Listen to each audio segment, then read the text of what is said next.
સાધનાના પથ ઉપર વિહાર કરતા કરતા પાદચારી પ્રભુ ગામે ગામે, નગરે નગરે પારણા માટે પધારતા. પ્રભુને શું જોઈએ છે એ લોકોને ખબર નથી.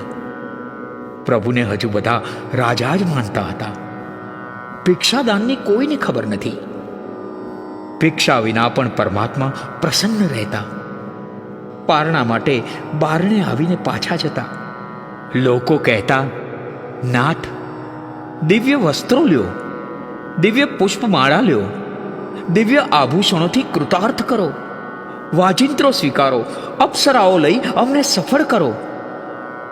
પણ પ્રભુને કશો જ ખપ નહોતો. કરુણાથી ભીના ભીના બનેલા પ્રભુ બહારથી કોરા કોરા રહીને પાછા જતા ને આભમાં વાદળ ન હોવા છતાં લોકોની આંખમાં ચોમાસું બેસતું. 400 દિવસ વહી ગયા. ફરતા ફરતા પ્રભુ હસ્તિનાપુર નગરમાં શ્રેયાંશ કુમારના બારણામાં પારણા માટે આવી ઊભા. વૈશાખનો ધોમ ધકતો તાપ દઝાડતો હતો. બળબડતી બપોર આગ વરસાવતી હતી. ઘટઘટમાં, ઘર ઘરમાં, રગ રગમાં ઊની ઊની લૂ વાતી હતી. છતાંય પ્રભુ પ્રસન્ન હતા, ખુશ હતા, અદીન હતા, આનંદિત હતા. શ્રેયાંશે પ્રભુને દીઠા. પ્રભુ મીઠા લાગ્યા.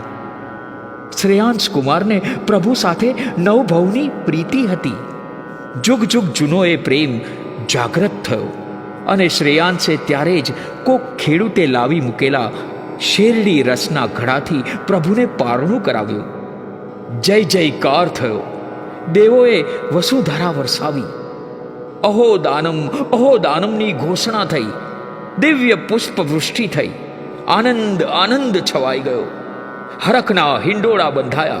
સ્ત્રીઓએ મંગલ ગીતો ગાયા અને ઋષભ પ્રભુ ચારે કોર છવાયા. અવસર પીણીનો એ પ્રથમ પારણાનો અવસર હતો. ભિક્ષાદાનનો એ પ્રથમ ભવ્ય પ્રસંગ હતો. દાન ધર્મનો એ પ્રથમ ભવ્ય ઉત્સવ હતો.